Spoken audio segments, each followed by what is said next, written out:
My first, uh,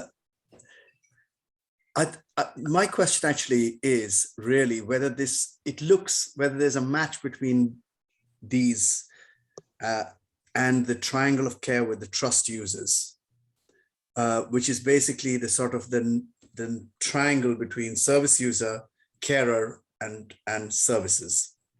And one of the standards is exactly that first one. Staff being aware of carers and engaging with them. And I'm involved in carer training through the trust, basically, on inputting into the new package that is being produced for carer training. And this is a massive issue. Staff forget to involve carers still, although they get a lot of training. They struggle a bit with involving them because there are certain blocks around things like confidentiality, which this trust has produced some documentation to assist with, and also the issue of who constitutes the carers that people should be talking to. So my own experience was that only in years and years and years of looking after my son, only one person only recently asked me how I was. I'll stop talking there. Okay, so in relation to that first point about how does it fit in with the triangle of care that's being used in the trust, well, that is something that's been discussed, Sarah, isn't it, with the CCG partners, and how we want that to transfer over into well, all areas really, don't we? Is that fair to say, Sarah? I think. Yes, and I think I don't know what's happened with it, but I know Dan Godley, the Senior Commissioner Lead for Carers, was looking to have a meeting with Jane Danforth and Paul Sanguinazzi from the Trust to kind of take that forward. Because I think, Joe, we've had that conversation before where we kind of recognise we need to bring in some bigger partners now as well, and some providers. Yeah. And it's starting to extend those conversations out. Yeah. I mean, I suppose what's quite interesting, I came into this thinking about the Carers Hub, for example, because that's the service that we at the County Council commission for carers. But actually, there's lots and lots of services out there for carers. You know, there's your experiences with the Trust. There's obviously people's experiences with us at the County Council. There's other, you know, there's other places that people will go to for services as well, where there's that recognition or needing that recognition of being a carer and being appropriately involved. So I think it's, you know, it's going to be, hopefully it's quite an interesting conversation in terms of we probably need to be specific about which things we're identifying at the time, so that we're kind of clear where the gaps are, which are services that we commission and can do something about, and where also we need those other conversations. I think one of the interesting points you made, Joe, was that you're involved in supporting with delivering carer training, so training on carer awareness, and you're a carer yourself. I think that's an interesting idea, especially for professionals understanding carers' needs. To have carers involved in delivering that awareness training is excellent, because that's the way they're going to hear, isn't it? Exactly what the experiences are. The family intervention team actually has always involved carers basically in their training. And that's been, I think, quite useful for staff. And I think non-trust members have attended those trainings because I've spoken to some who've been at these trainings. I haven't done it for some time now, but I have spoken to some from social care. Brilliant, thank you. Has anyone else got anything to add about accessing information and support when I need it?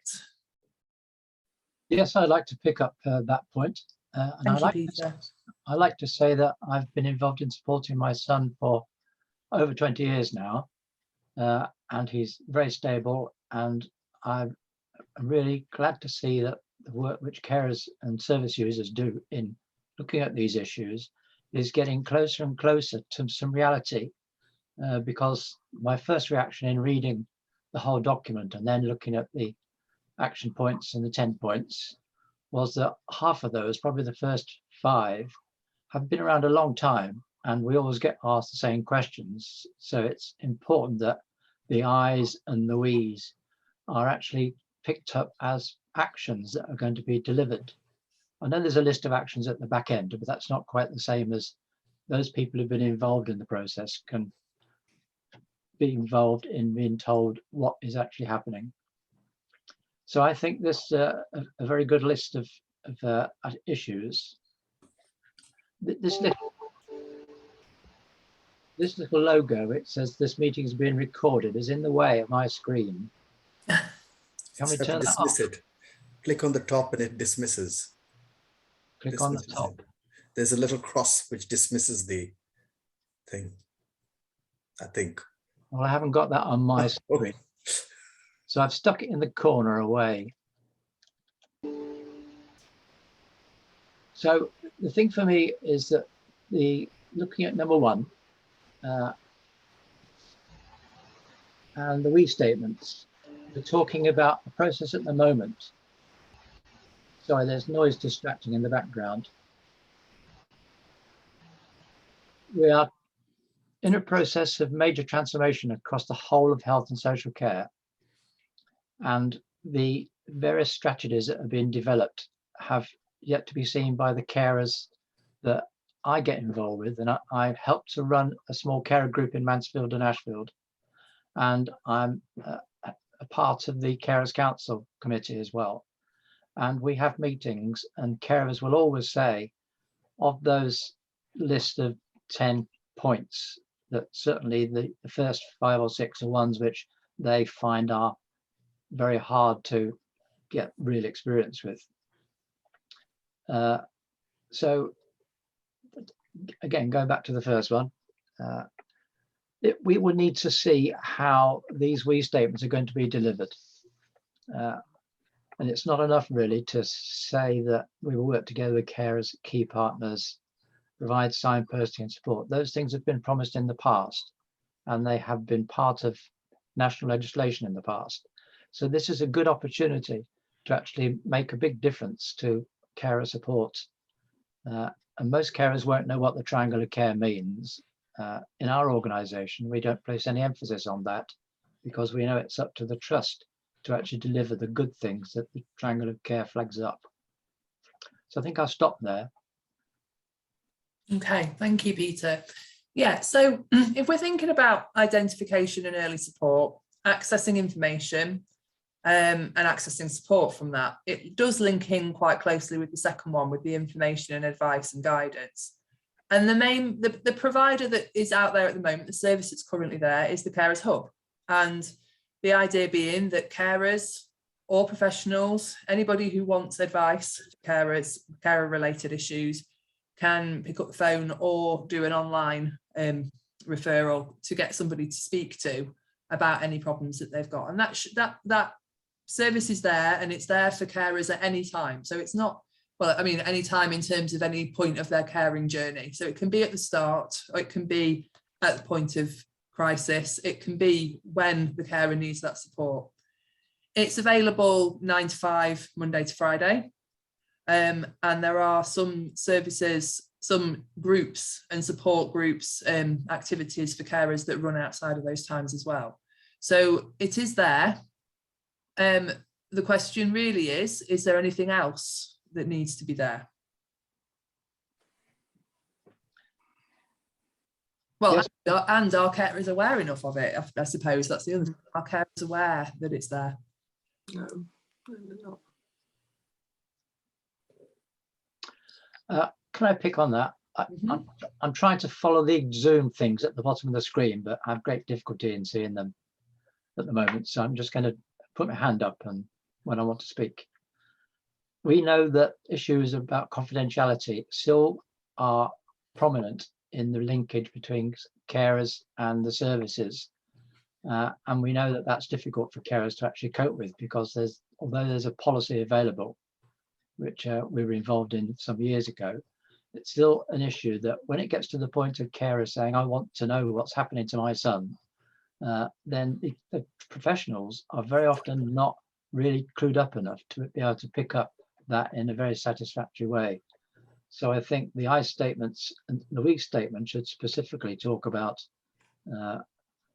not just opportunities for training for carers, but the reality of making sure that every interaction that takes place is actually recorded in some way on the record that service users experience. Thank you, Peter. Tracy. Yeah, can you hear me? Yes. Yeah, I work for the City Carers Support Service based at Stonebridge. What I see is the backup care that, you know, for adult social care, and I'm wondering, you know, when the carer is in crisis and they need it at that particular time, the timeliness of this, which is what you're saying. Services beyond this are I'm seeing stretched beyond belief, to be honest. And the, you know, from housing to adult social care. So then when we're making the referrals, it's taking months and months for people to get the help that they desperately need at the time they need it. Here. Yeah.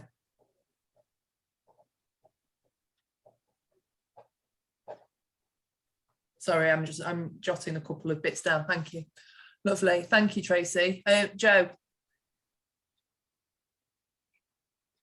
Joe, you're on mute. Sorry.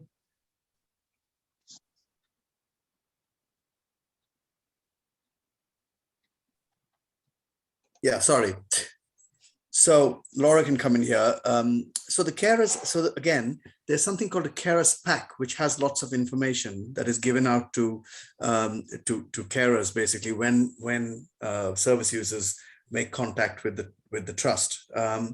Now, in theory, I think everybody should get one, and I know there's a lot of information there. How updated it is, I'm not 100% certain, and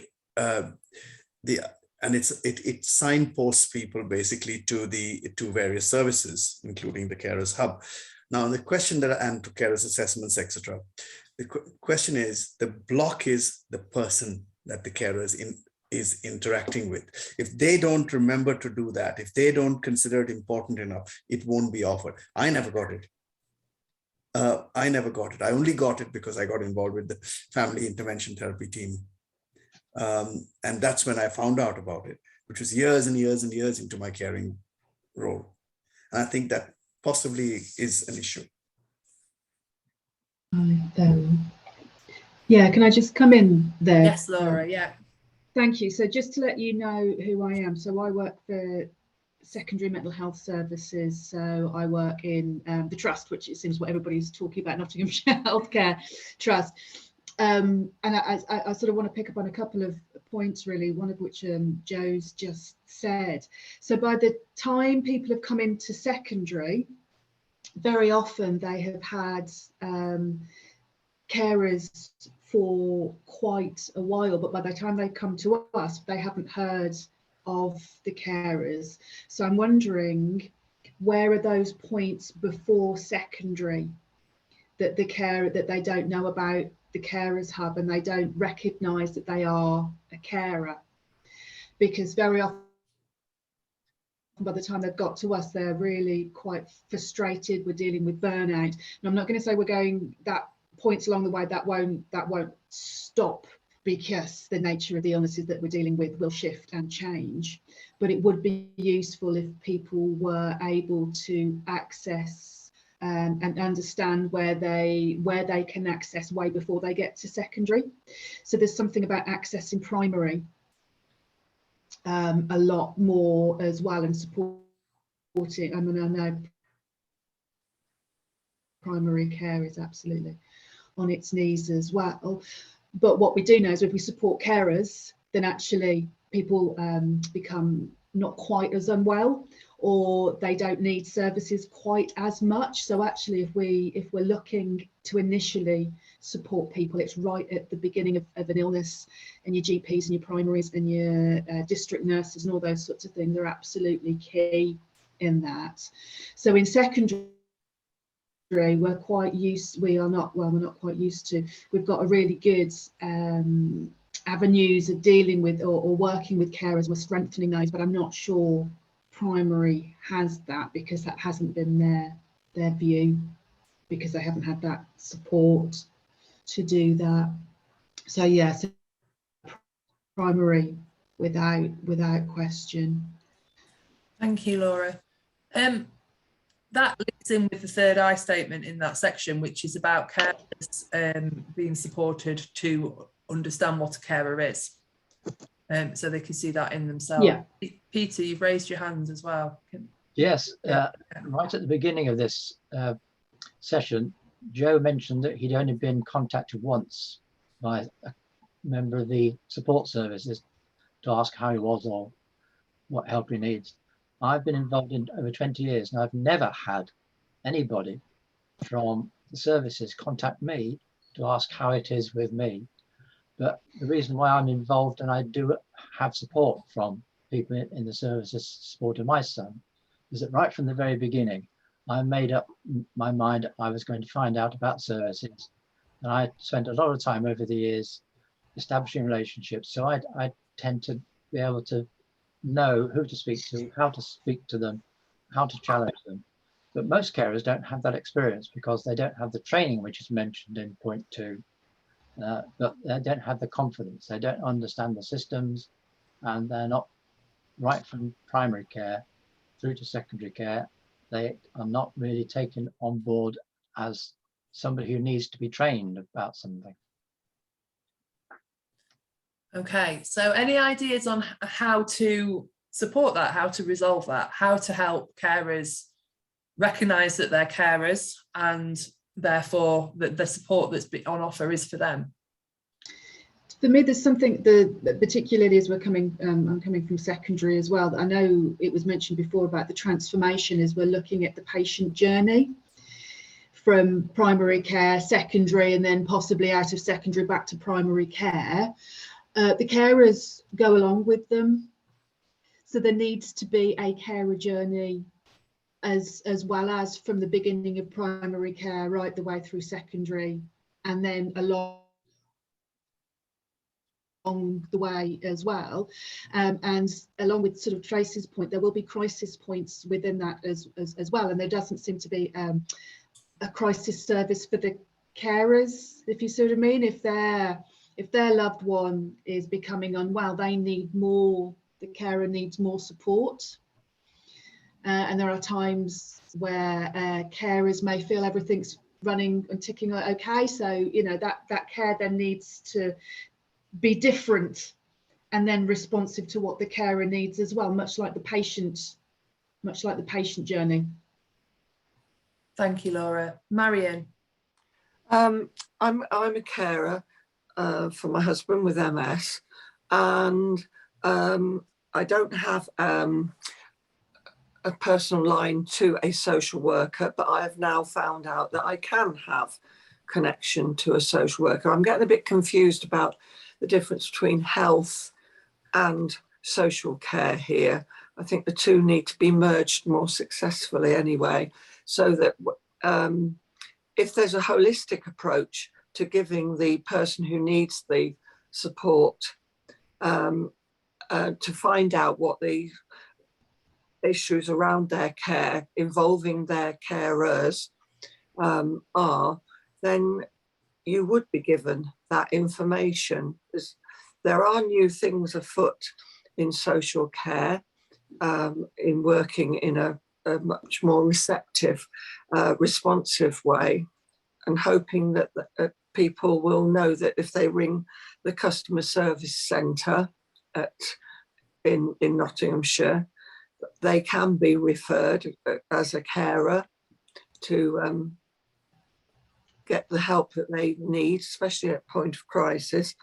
I had a new carers assessment under the new way of working, which is very much more responsive to need and didn't discriminate against me when I was saying what my situation was. It didn't make it difficult for me to get some respite care, and it was fairly quick in its response. But I'm not sure whether when people are getting support when they've come from the health side of their situation, whether they get informed about all of those avenues for getting support for them as a carer arise. I've just been on a very long training course this morning with health professionals, and I realised that the two are going in parallel lines and not meeting very closely. That worries me, and that must lead to the frustration that Peter will be finding, because if you don't ask, you don't get, and if you don't know who to ask, you're not going to get that either. Thank you, Marion. Peter, back to you. So many points coming out of everybody's contributions. Yeah, brilliant. Hard to keep track of which ones you want to comment about. But for me, the issue about what to do to deliver the I statement in number 2, the we statement on number 2, is to actually build into every service interaction from primary care to secondary care a system which is supposed to take place as it does in the carers assessments, only because carers and the professionals worked hard to create a form that does that. But in secondary care, it doesn't exist, in my experience. And most of my experience has been in the forensic services, but I meet carers who experience the services right from primary care up to secondary. So I know that people don't think that they are, first of all, to be seen as the carer and understand what that means for them and what kind of help they will get. And then that point is registered in a record somewhere so that everybody who helps that person in the future can access the record. And the transformation program's trying to provide one kind of record, really. And we'll say, yes, I can see there's a carer in the background. Let's find out what we need to do for them. Because carers won't ask because they don't know what they need to ask. Yeah. Okay, thank you, Peter. Right, I'm going to move us on. So we've pretty much, let me put them back up again.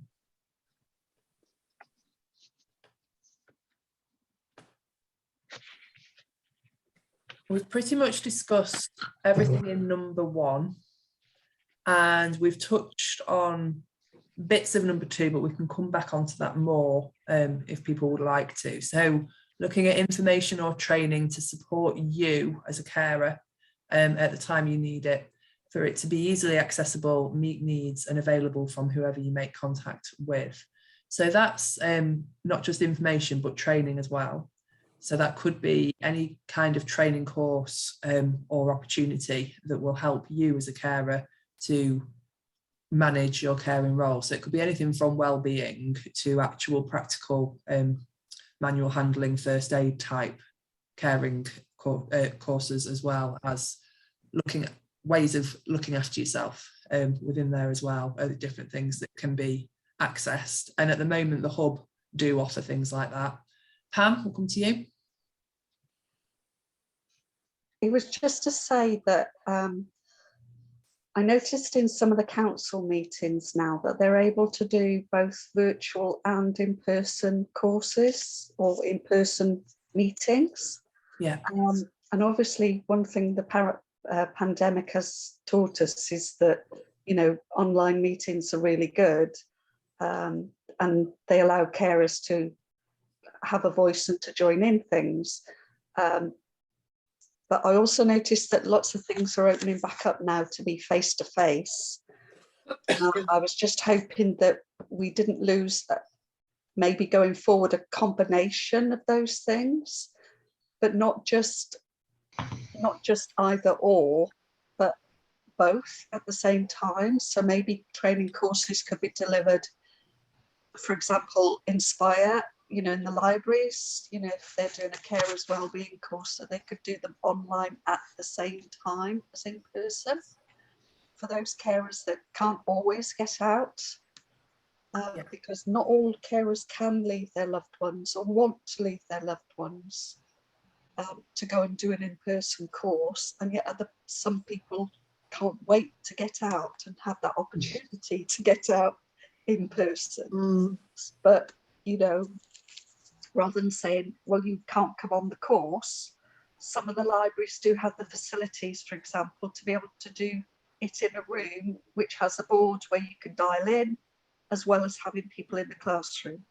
So I'm just suggesting that we investigate that more and ask the Library Inspire service to do their wellbeing services for carers, and then maybe extend it out to other things, because who knows, you might want to learn Italian in the evenings or something like that. You know, we've got this technology, let's use it a bit more creatively. That's great, thank you, Pam. And that touches on number 9 slightly as well, doesn't it, with the education, training, volunteering and employment, that with the learning Italian in an evening would come into that, because it's not carer specific, it's about opportunities for you as a person, not primarily as a carer. Yeah, absolutely. Thanks, Pam. Laura with a hand up. Hi, yeah, I was just thinking, carers used to be able to access the recovery college, so the Trust Recovery College, and it ran, I mean, for those who know or don't know, that it runs sort of specific courses for people with mental health problems, but also it was open to their carers, and that stopped, and that was a shame, because it was a really good, valuable resource for carers to learn alongside their loved ones if they wished, or to be in an environment where they felt they could be supported, because they felt that at least there was an understanding around mental health around them. I do appreciate that I am talking from particularly that, but it was a huge resource that has been stopped for carers, and I don't know if that's something that could be looked at. I don't know why it was. I very much suspect it'll be around, as everything is, it's usually funding, isn't it? But access to that for carers would be fantastic. Thank you. Joe. Yeah, so I completely take Laura's point. I didn't even know that Recovery College provided that that service actually, but I was just thinking, a classic example is my son, who's got terrible OCD basically, but I have not had any input from anybody as to how to manage some of that at home, basically, in the sense that even simple things like, do we reassure?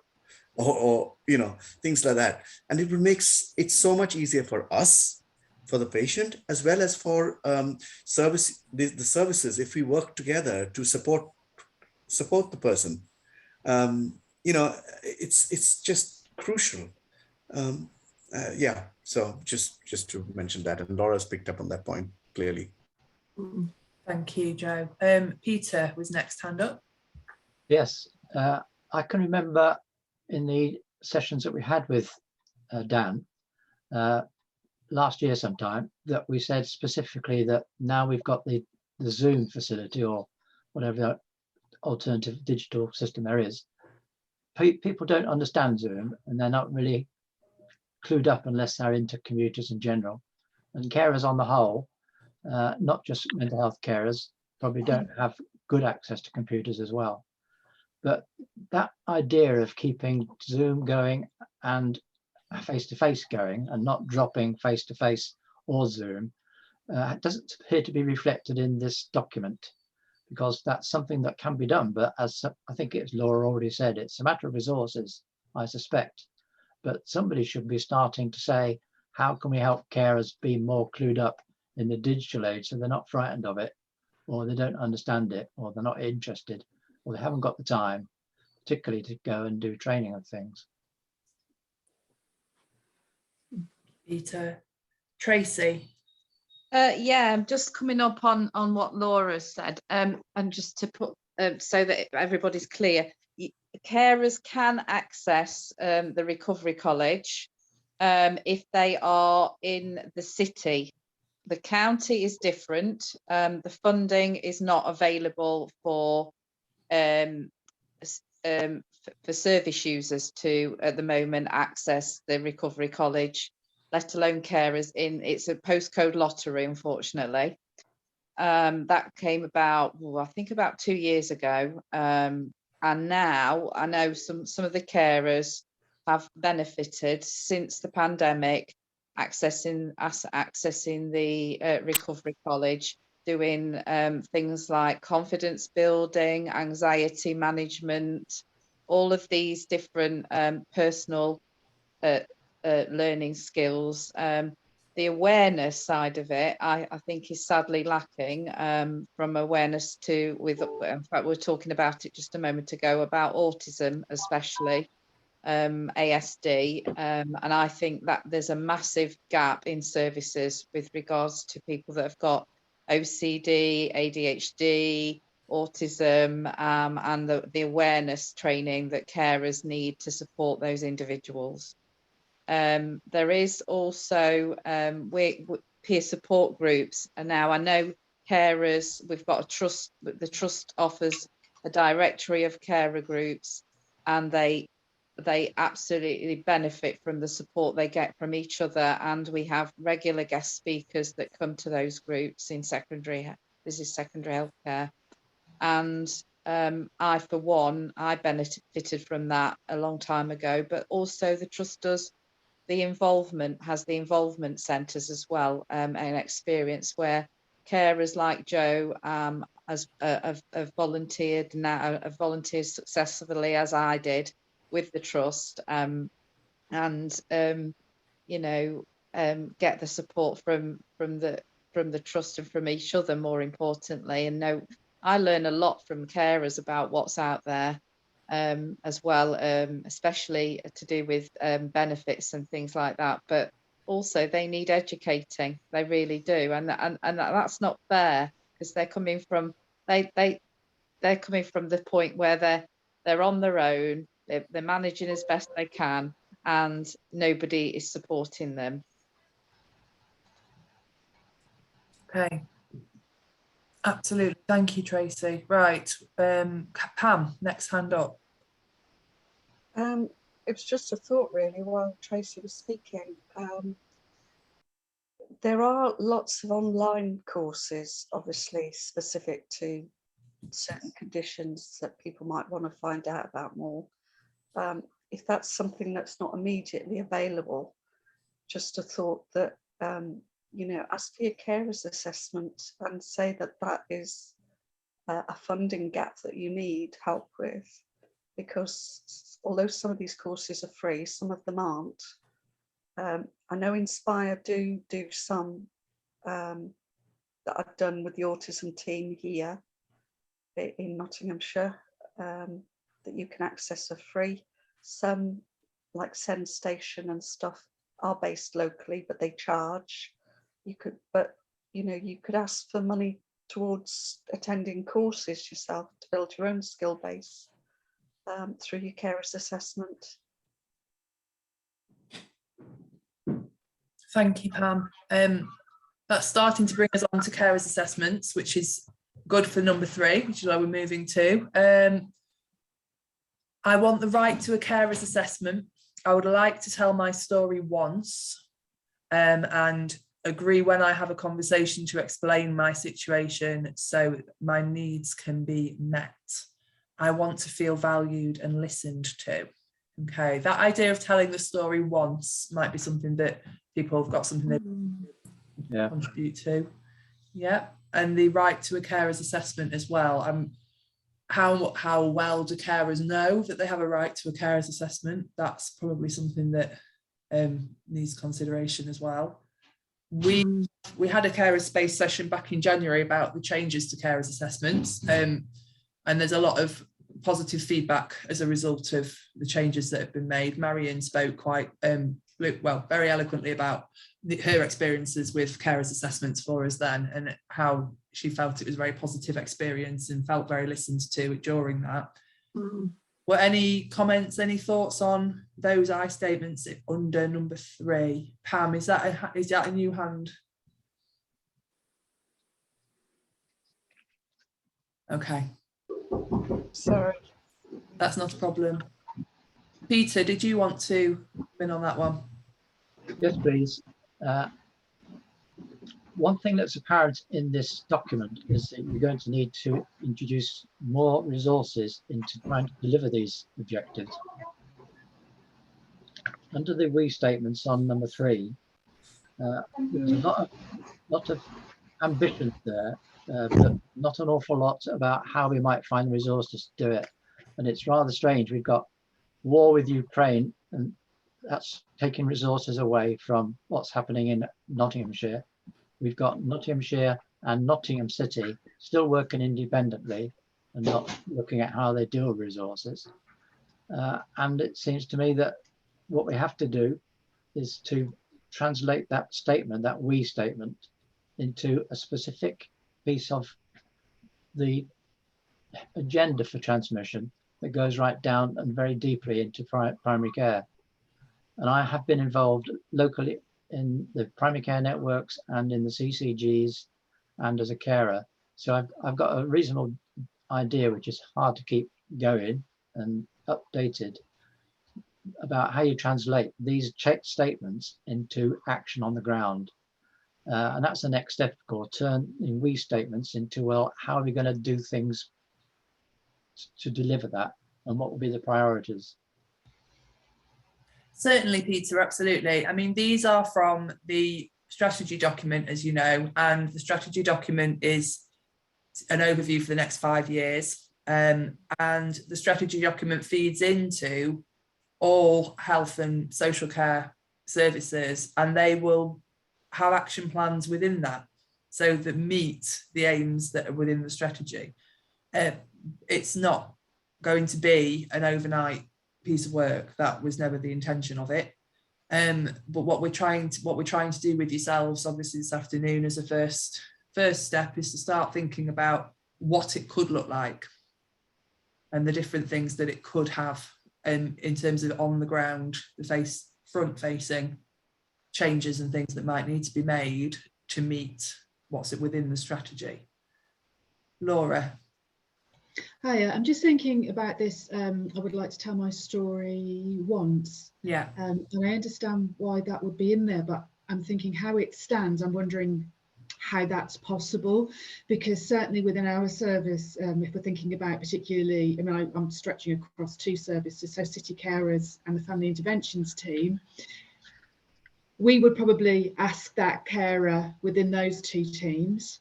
It's very likely that they would be asked at the carers hub as well. So there would be multiple points where we would be asking the carer to say their story. And looking at that, they only want to say it once. So there's no joining up, as we wouldn't speak to the carers hub about the carer, would make a referral, but we wouldn't give huge amounts of detail and vice versa. And we don't have access to that shared knowledge of a carer and their story. And again, I suppose we're saying that their journey doesn't follow them in the same way that patient notes follow. So a carer will always, at the moment, be telling their story, if of course it would just heard they're even asked it. But I can't see where that happens or could happen. So there'd have to be some more joined up working between the carers hub. There'd have to be an allowance, and this would be where confidentiality and all those sorts of things come in, that you're allowed, as secondary services, we would be allowed to access carer records, or there'd have to be creation of carer records to know what somebody had already been offered, to know if they needed another assessment, to know who they had contacted first, what they've already done, so you're not reoffering again, or it worked and you can reoffer it without the carer actually having to tell you. That feels quite big. Okay, thank you. Mariam. Laura's highlighted what needs to go behind some of these statements. She's quite right about the requirement for joined up thinking. And a lot of what we're talking about today is to achieve that situation where joined up thinking takes place. Not saying it's it isn't impossible.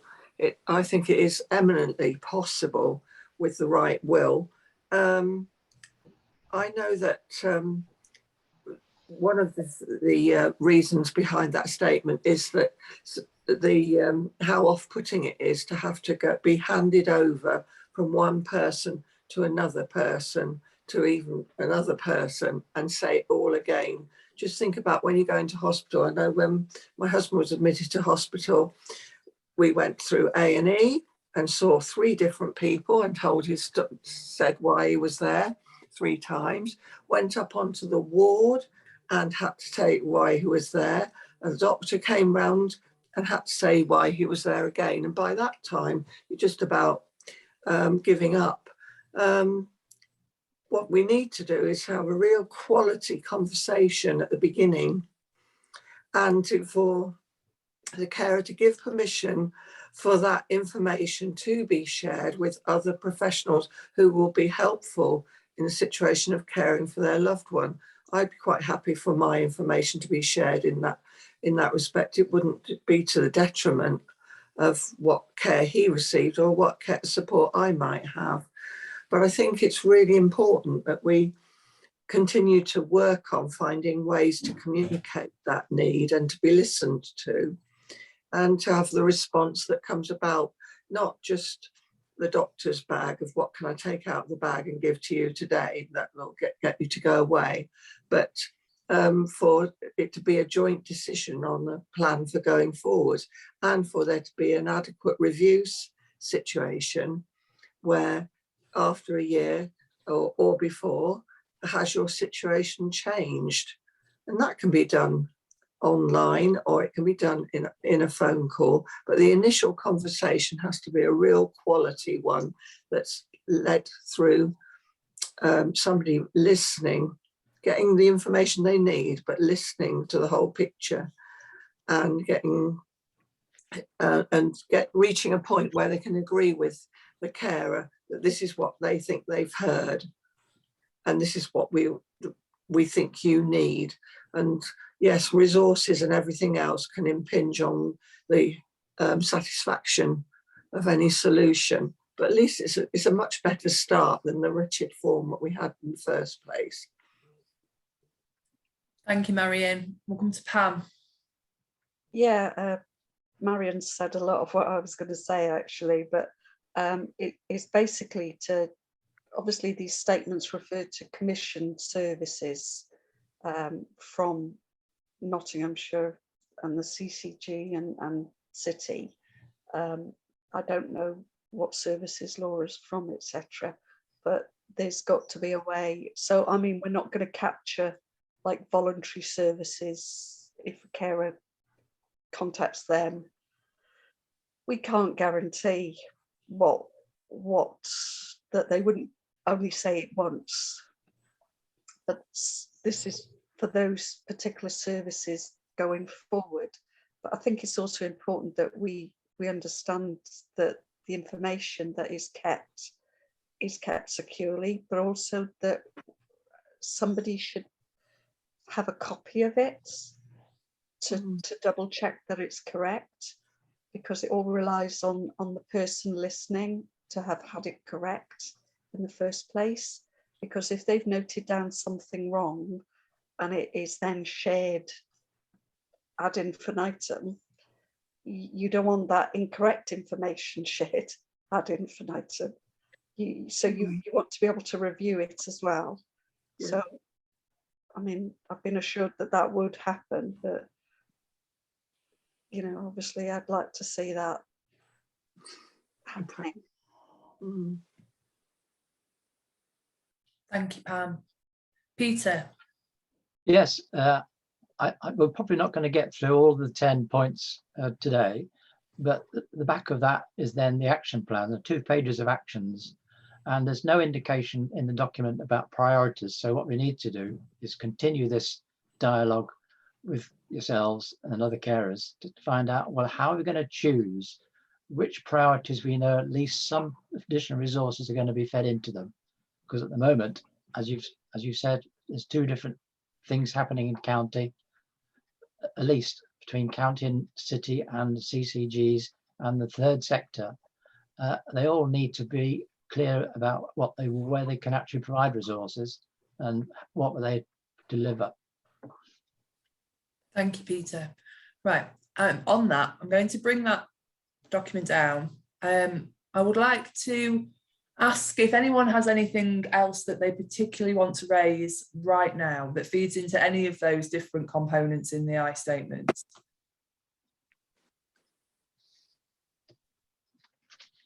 Anybody got anything? Pam, that you really want to share? Brilliant. Can I just say, overall, I mean, these I statements, they go behind all the services. That's the idea of them, so that they're not about prioritising different bits. All the services going forward in all these different areas will have to refer back to these I statements, so that their services, almost like a tick box, will have to meet those needs behind them. So if they've got a service for carers and they're not meeting all these areas, they're either not going to be commissioned, or we're going to hold them to account, basically, because that's the job. These I statements are really powerful. That's what they're there for. They're behind everything in the new services going forward. So, you know, it's looking at the existing services we've got to say where those bits don't meet these I statements, what bits do we want to change or improve, or what bits are they fit for purpose, or do we have to create entirely new services? Doubtful. We might be able to tweak the new ones, but we also might develop over the 5 years completely new services going forward. So that's why these I statements are so vital, but we need to know we've got those right. Thank you, Pam. And that brings us on to the next part, really, of this afternoon's session, which was to start to think about the top 3 elements, really, of current services that we want to see either kept or changed. And that doesn't have to be something, sorry, my dog has decided to join in.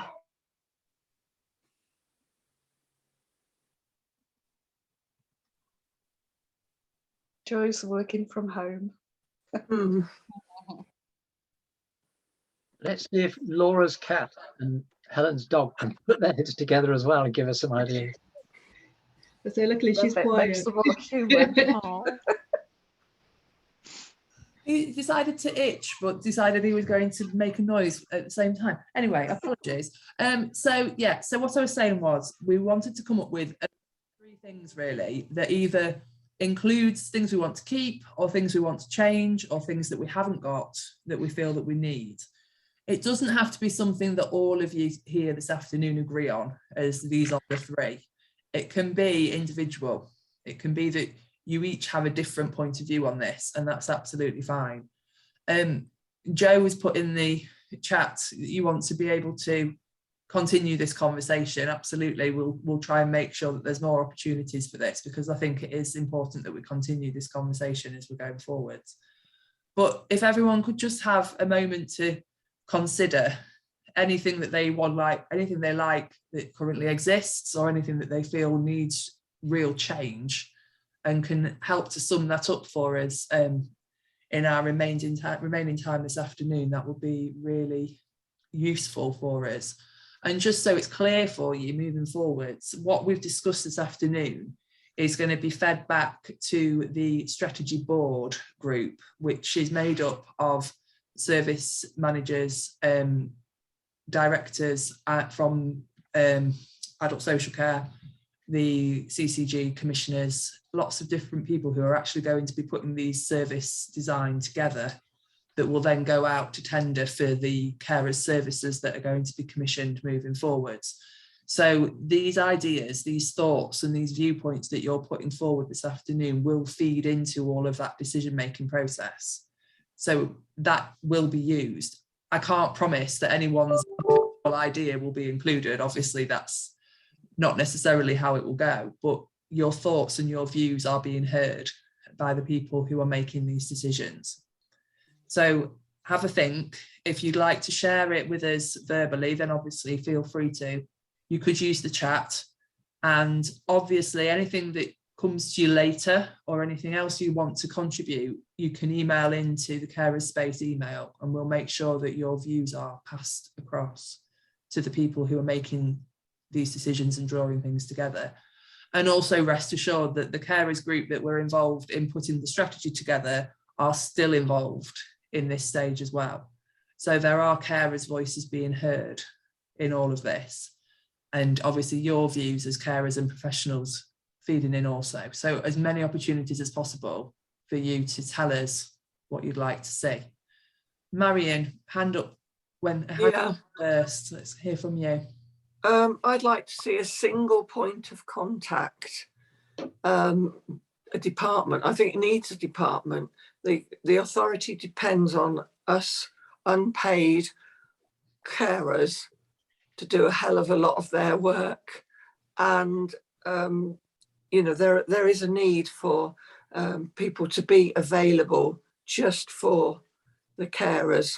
So I know you've got the carers hub, but I think this is slightly different, that a one-stop shop in terms of the carer assessment stroke, having that initial conversation, and somebody that place taking responsibility for the carers that do good 80-90% of the work for the people in the authority that are being cared for. That's a big pipe dream, isn't it? Thank you for sharing it though, Marion. I'm sure there'll be other people nodding in the background as well.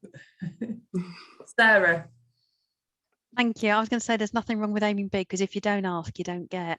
But I was just thinking maybe we do need to be clear about exactly what is going to be recommissioned, because I think we're talking across a range of services.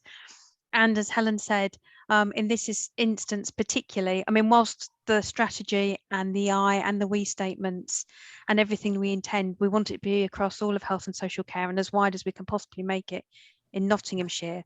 I think for the purpose of this discussion particularly, whilst we'll take all the points forward and not lose any of them, we're really thinking about the commissioning of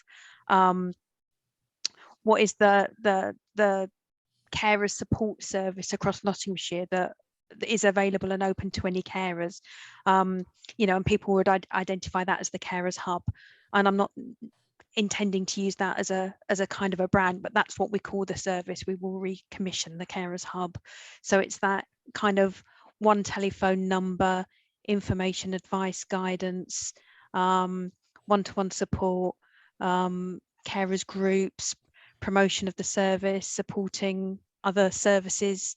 There's lots of things that the Carers Hub does, but it's this particular service that we're thinking about specifically in terms of new services for next April. Thank you, Sarah. Joe. Sorry, so just so I lost the question somewhere in the background when you were talking, Helen. So I just want to know, just for my own head, what exactly are we're discussing now? I know what Sarah and Pam said are absolutely perfect, but to be able to contribute, I need to understand a little bit more. Okay. So think about current carers services, which, as Sarah said, primarily is the Carers Hub, if you're thinking about the Carers Hub, and think about what elements of those services do we still like, do we want, and is there anything that we need to fill as a gap that's not there at the moment? Okay. That makes it very clear. So if you ask me one thing, I'll go with what Marion has just said. A single point of access where people can call and get information, both not just of social care side, but also of the health side. I would only ask that the people who are staffing or involved also consider neurodivergence, both of the people who are calling, as in carers like myself, as well as the people they're being cared for. Not lose out the real issue of neurodivergence, which is a massive issue and has huge impact on outcomes. Okay, thank you, Joe. Pam. Sorry, forgot I was on mute. It was just to say really, is it helpful if somebody outlines what the services are that has already been funded by the council? Because I really didn't understand what those were until I had a chat with Dan recently. That's right. Because I know that they do the Carers Hub, but they do the Young Carers Service, and obviously your service as well, the Carers Association. And I see bits coming up in the chat about GP practices and stuff, but that's through your association, the Knox Carers Association. So maybe, is there somebody there? Or Sarah, I know Dan's not here. Does, can I put Sarah into the breach? And yeah, I can. I mean, I suspect there's a document that we can share, to be honest, but just to run through very quickly, as I say, it's the thinking about the Carers Hub, because we're predominantly talking about adult carer services and a single point of contact in for all carers. There's the access to advice, information, support and guidance, carers groups and activities, learning and training opportunities, the service, how the service is promoted, creating leaflets, that kind of thing. Access to carers respite. So if people are ringing the hub and they are clearly in need of respite, then that can be provided and they can link into the home first response service that delivers that. They also provide other things, for example, things like access to gym memberships to improve carer health and well-being, access to the current provider has a volunteer service, they link into that, and also they link into access grants for carers through either national funding or through other local funding as well. So I think there's lots of things that probably happen behind the scenes. I'm happy to share that. I think, Helen, you might have a copy of that already. We got one. Yeah, we'll get James to circulate to the mailing list after this, and we'll put a few more notes, bits and bobs down as well from the conversations this afternoon. Yeah, so that's the main for the information, support and guidance, Sarah, isn't it, the currently commissioned service? Yes, I mean, there is more detail to it behind that, but rather I would probably take up the rest of the meeting. And then additionally to that, the other part of the services that are commissioned are engagement and promotion, aren't they, currently, for carers at the moment, which is what we do here at Nottinghamshire Carers Association. So we're the currently commissioned service for the engagement and promotion. And that means that we go around talking to anyone who listens to us really about carers and how they could be better supporting carers in their own organisation, whether that be a GP surgery right through to the libraries and leisure centres and beyond, and schools are in there as well. Lots of different things where we talk to people about carers and talk to them about the support that's out there for carers to access via the Carers Hub. Okay, we've got some hands up, so we'll go through the hands. Peter. Yes, I'm coming back to the outcomes from this consultation, the action plans. There are 14 items on the action plans, and I think the first 7 are ones which have come from previous legislation, have been asked before in commissioning plans. So I think the transition team, whoever that might be, have to ask themselves which of those questions are ones that we keep asking ourselves. Why don't we answer them? And if we can't find an answer to them, put them to one side and focus on some of the priorities that come out of number 7 on onwards in this consultation that I think are really more important and certainly more resource intensive as well. So I'd like to see this process with being, as you suggest, top 3 for me. I'm always told when I go to these consultation events, now we want you to pick top 3, and that you'll end up with everybody having a different top 3. So you end up with one group having a top 3, and then another group does the same thing. So you really go round in circles. And I think this group has got a tremendous function in saying, let us take it one step further and identify what we think are the priorities. And realistically, then just ask the commissioners to say, you've got some idea what money is going to be available. which priorities should we try and deal with as an integrated carer organisation? Because we're in the Carers Council, we're struggling with the lack of resources that we have to deliver the services we used to. But at least we are an organisation that tries to get close to carers, but we're only one organisation. And the other people on this event today, they don't represent all the care organisations as well. So there needs to be a single carer voice, given that we've got people with different conditions to deal with, not just mental health, not just Alzheimer's or physical disabilities of whatever shape. So that's a challenge, I think, for us to do something about that. Let's get this action plan down to 4 or 5 ones that commissioners think we could attempt to deliver. Peter, have you got any, from your knowledge and from your discussions with other carers, have you got any things that you would class as priority areas out of these things that we've been discussing? Well, I think Pam mentioned one, and we've talked about it in this discussion as well, that right at the very beginning of the process, carers need to be properly identified and their needs identified using the revamped care assessment process. And then for people to say, right, what does that mean in terms of our county and what do we need to do? Thank you, Peter. We'll put that one down. I can see Sarah's scribbling. Lovely. Peter, anything else from you? No, thank you. Thank you very much. Pam.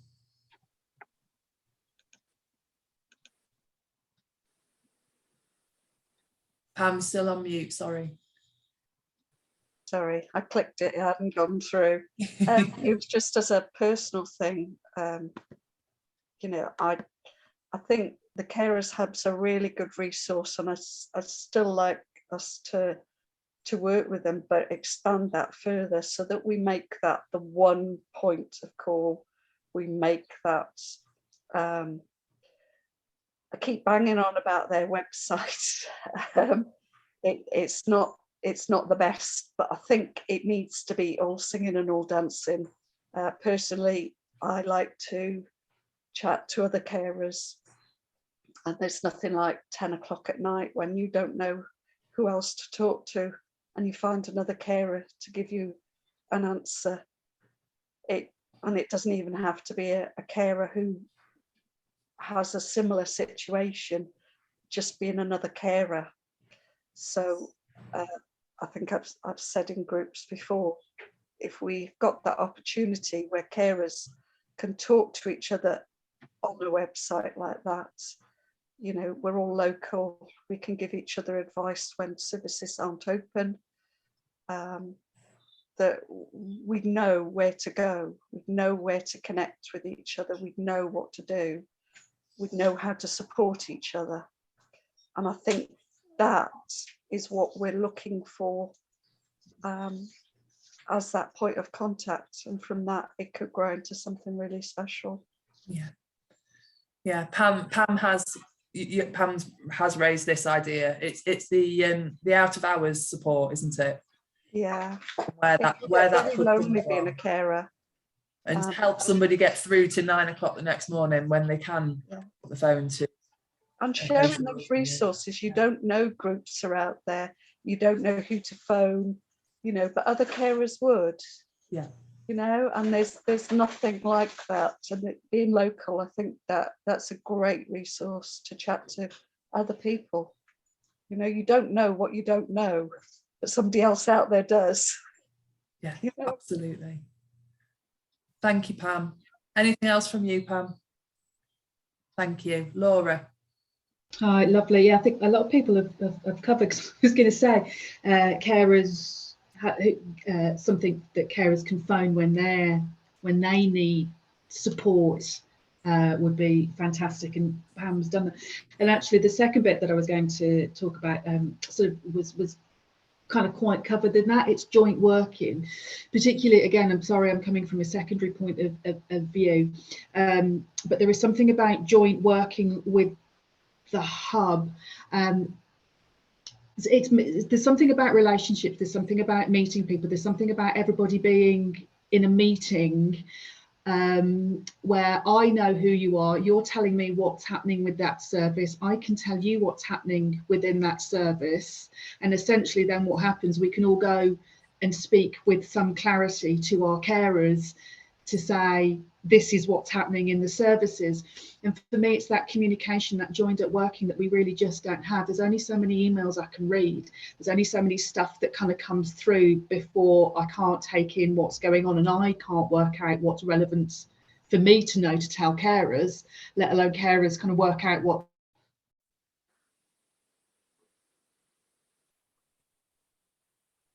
they need. So for me, there's some joined up work, other services as well, for me. Thank you, Laura. Anything else from you, Laura?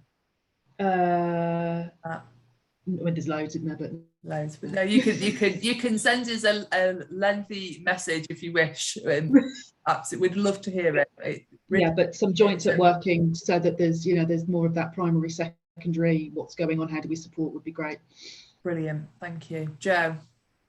Yeah, I think for me, the three priorities are: one, a single point of access where there is a wealth of information and signposting, which can be provided in various formats, which will fit different people's needs, basically.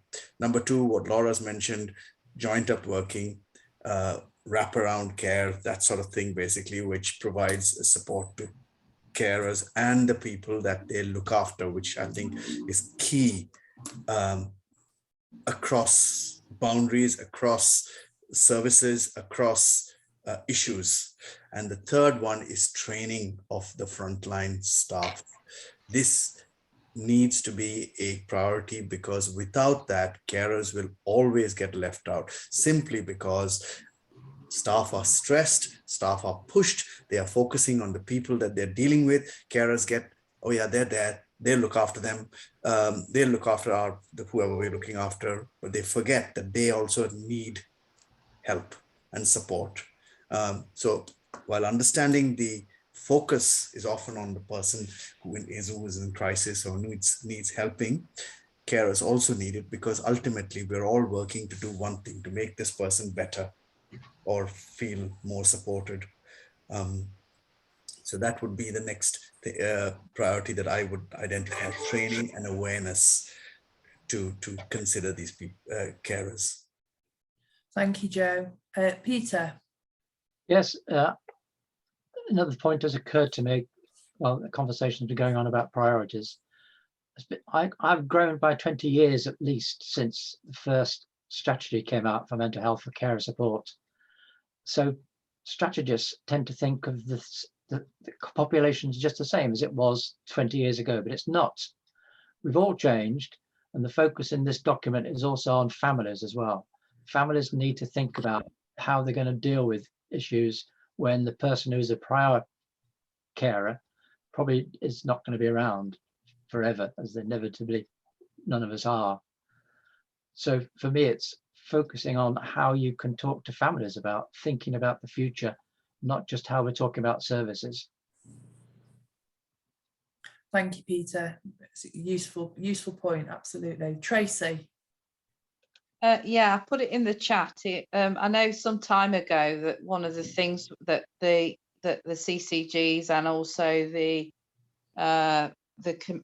commissioners were talking about a carer's passport, where that carries all the information relating to the carer, so that they don't have to repeat themselves every time once they're in the system, that they're being passed from one service to another, and to be able to navigate that system when funding's being withdrawn left, right and centre all the time, and keeping that in their minds to actually remember what to do, and also having sort of I don't know as well, because they're caring.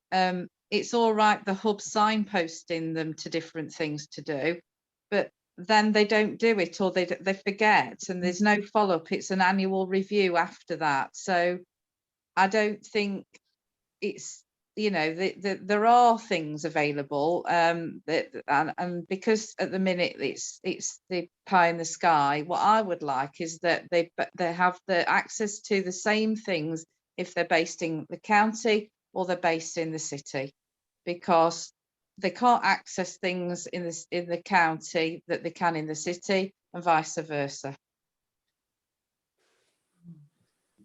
Thank you, Tracy. We'll come back to Pam and then we'll start to draw things together. Pam. I'm going to say that's exactly what this strategy is for, because that's our frustrations, isn't it? It's that postcode lottery. So what I've been told is that we will all have the same core services commissioned.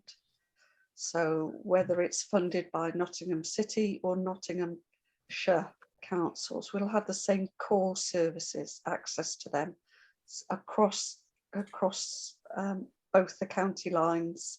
So there won't be that postcode lottery. If they've got additional money in either city or county, they may pay for additional frilly extra bits. If they haven't, then they won't. But we'll still all have the same access to the core services that will be commissioned. So you won't have your neighbour across the road in a different city or county saying, I can do this and you can't there. And it will also be for parent carers, young carers, carers of mental health conditions, carers of elderly people, everybody. There's no distinction in this strategy, thankfully, because there used to be. So that's one of the things I'm proud of with this strategy. There is no distinction anymore. So, you know, please fill it in, have a think about it, and you know, comment on it. So do you want us to pick out the differences at the moment? Is that what you're saying as well? Yeah, that is useful to us, Tracy. Absolutely. Yeah, thank you. Things that people are saying they can get and can't get would, is be. Yeah. But also what works well. Yeah, what works well. Really yeah, well. true. You know, we want the good bits to stay. We don't accidentally want them to disappear. Yeah, no, because we haven't recognised them. You know, good bits from city and county, you know, and also the bits you didn't know about. If you wish that they were there, maybe they are there and you just don't know, in which case they're not advertising it enough. It can be as simple as that. So, okay. Give us your wish list. Thank so you. You know, at the minute, the young carers, is with the Carers Federation. Will that be then all be together under one hub? Is that what you're saying as well? It's probably not that clear cut. You're right. At the moment in the city, it's Carers Federation, and it's provided in the county by Tuvida.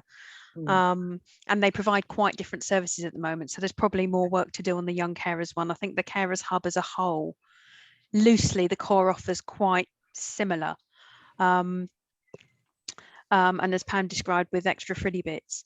But the young carers one is slightly different. But again, we want to get to a point where there is a more general common service. But again, it will probably look slightly different in city and county, because the county, we've got to think about young carers who are absolutely everywhere, Tracy. Yeah. And you know, I know it's a challenge in the city, but they're kind of more of a geographical group. So you know, we need the same service, but it might not quite look the same. I don't know. We've got to sort of bottom out that whole geography thing. Thank you. Thank you, Sarah. Okay, so I know Peter and Joe have got their hands up again. I will come to you if we have time before we finish. But I'm also aware we've got 3 others on the call, Jude, Jennifer and Lucy, who we haven't heard from this afternoon. If any of the 3 of you would like to feed in any points to this conversation, obviously feel free to do so now, or to pop into the chat, or any of you on the call, or not, who would like to, can feel free to email thoughts or points, bullet points, lists, long chapter and verse versions of things that you'd like through, and we'll make sure that gets taken into account and looked at as well.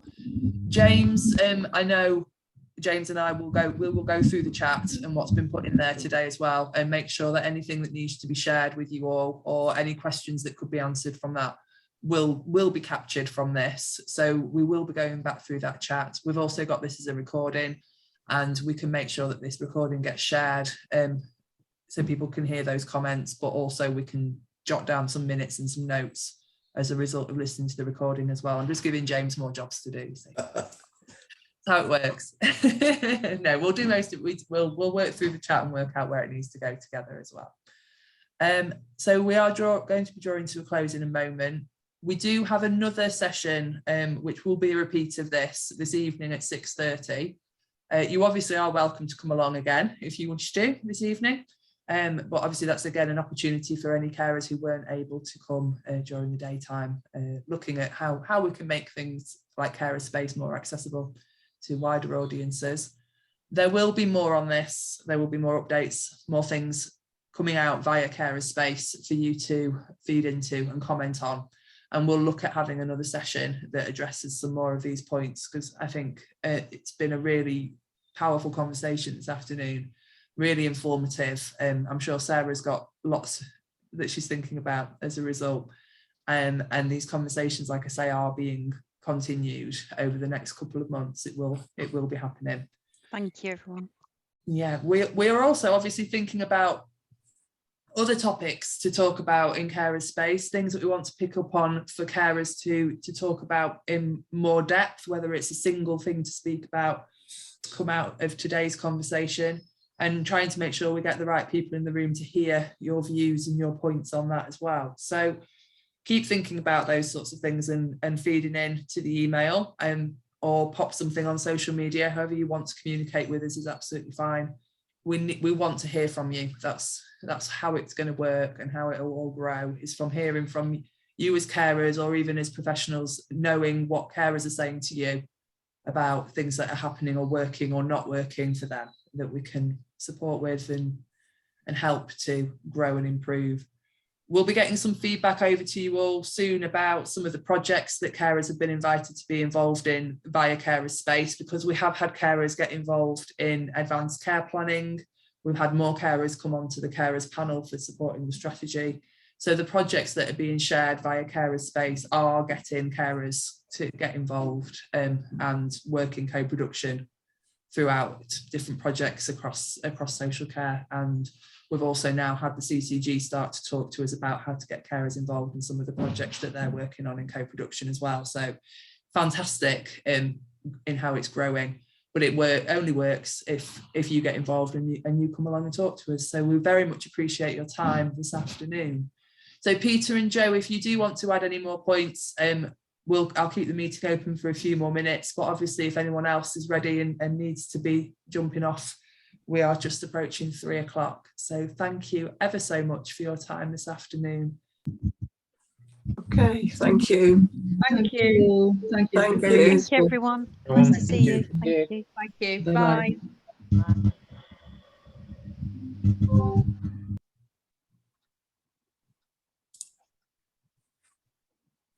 Joe, did you want to add anything? Yeah, just a very quick point. It's a big point, actually. There are certain communities where caring is sort of not even recognized. It's just normal. Nothing to do with it's, and generally carers often fall into that like group where we don't recognize that we are anything different. We're just looking after our kids or looking after something. But how are we involving those communities where it's just a little more, not difficult, little more like caring is just normal. You do it. So certain communities basically added, yeah. It's ongoing, Joe. It's an ongoing question that we keep coming back to, isn't it?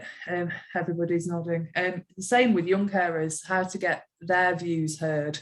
We keep coming back to it again and again. We spread things as far and wide as we can. It's not without its limitations. I mean, we are trying to get out there, like I say, into communities and looking at community venues, libraries, leisure centres, places where people go, we're also trying to engage a lot more closely with pharmacies and places like that, because everybody will be using those more regularly. So it's any and all ideas are welcome. If there's more ideas that you've got that you think we're not hitting, but not just for carers space, but for hearing from carers generally. Faith groups, have you considered faith groups? Yeah. Okay. Yeah. I think one of the things that would really help if people are linked into certain groups where for them it's really obvious that we're missing some people in the community. Sometimes introductions can massively help as well, because sometimes if there's somebody who is already trusted and has a reputation or relationships within a group or a community or a social setting, whatever it happens to be, then so often there's a little bit more trust if it's already seen that person has some trust in the people that they're introducing. So it's something we're working on all the time, and Joe, we absolutely know we completely haven't cracked it at all. It's a constant challenge, really. And I think, just to go back, as Helen was saying, within about young carers, it's the same within schools. The number of young carers that are known to our service is very, very few from diverse communities. And yet, there's a whole school population out there. So it's something that I think we just need to have a constant, consistent and really positive message about, but actually we just need to come from it from all angles. And yeah, and in all honesty, as I said earlier, we will talk to absolutely anybody about carers, and I genuinely do mean that. So if you do have a connection somewhere and you think it would be useful for them to hear from one of us about carers and carer issues and who carers are and what carers do, and come and actually have those conversations, we'd very much welcome any invites. I'm very happy to help out. If you want me, if I had a bit more training about what you want me to communicate, I don't know about trust and all that, but I'm very happy to go and talk to people if you're interested in using me. Definitely. Thank you. That's a lovely offer. Thank you. It really is. Thank you. Pam. Well, that sort of feeds into what we were saying initially, and is one of the points, it's identifying who a carer is. Yeah. Because people don't self-identify as a carer. They just, well, it's my husband or my wife or my mum or dad, or that's just life. That's what I do for my mummy or daddy or whatever. That's what we do in the house, and it's getting people to think about that. And so we have spoken about, that this is where professionals, when they come into contact, so your doctors need to be more aware and sort of having that conversation and going, do you realise what you do is you're a carer now?